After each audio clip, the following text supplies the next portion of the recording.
If you can make the precious promises of God your companion this year, you will see things you have never seen in your life.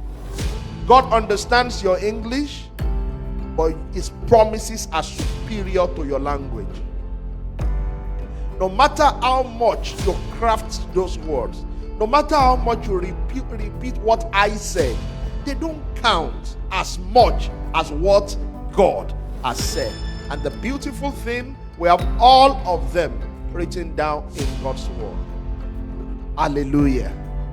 Now, just as you're seated now, what promise is coming to your mind? Any promise? That is the promise you should take back to God. Now, one of the things you will do when you are in a situation is to look for a promise that addresses that situation. Promises are like keys. They don't open every door. But when it comes to their own door, they cannot fail not to open it. If you have found the right promise for the right situation, it is as good as done.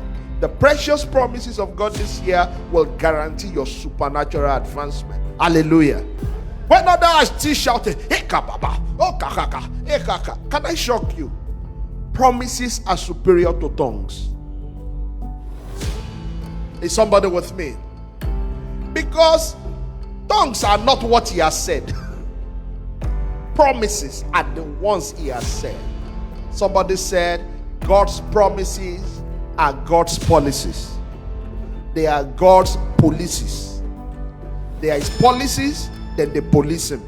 So when you go to God and you say, it is impossible for God to lie, God say, okay, he has got me, let's talk. It is impossible for God to lie. God says, let's talk. If you can find what he has said, you are almost sure, you are sure that you will get something from it. So don't just be jumping up and down. Prayers are words.